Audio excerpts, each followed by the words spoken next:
Subscribe now and press the bell icon. Never miss an update.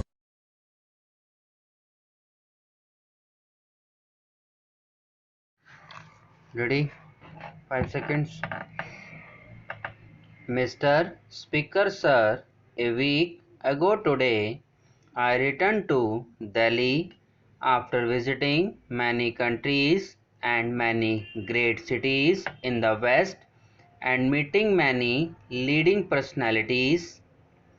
I tried to understand the great movements that were taking place there and the thoughts that were passing in the minds of people. Even more so, I tried to understand what image there was of India in the minds of the people I met in Europe.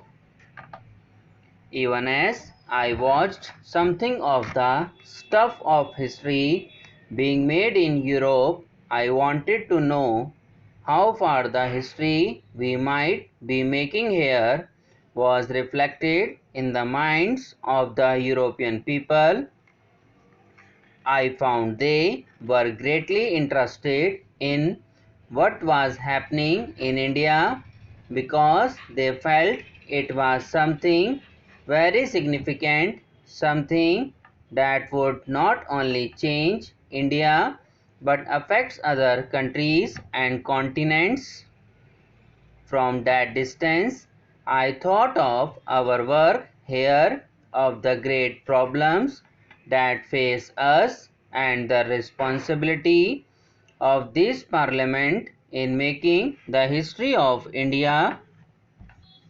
Another thought that struck me as I travelled from country to country was how the old frontiers gradually had less and less meaning.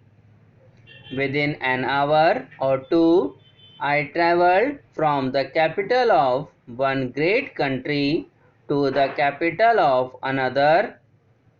It seemed to me that despite the many unsolved problems and conflicts, the idea of national frontiers had become less and less important in the modern scheme of things. I mention this because here we are considering with great heat and passion not the frontiers of nations but the borders inside the nation between two states or provinces. If the frontiers of nations have become relatively less important than they were, and if in the course of a few years they may almost be ignored for many matters, how much less important are these problems of state boundaries which we are considering? I do not wish to underrate their importance, but I do wish this House to consider the question in proper perspective.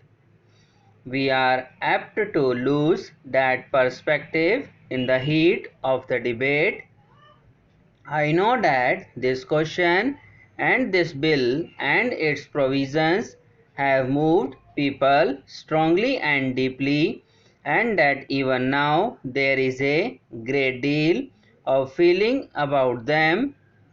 I do not suppose that the most ideal of solutions could possibly have been pleasing to all one parts to the dispute.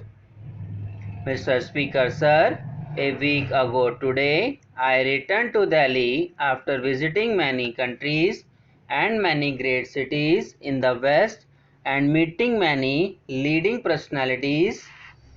I tried to understand the great movements that were taking place there and the thoughts that were passing in the minds of people.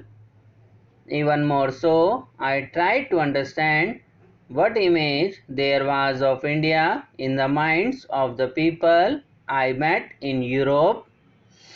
Even as I watched something of the stuff of history being made in Europe, I wanted to know how far the history we might be making here was reflected in the minds of the European people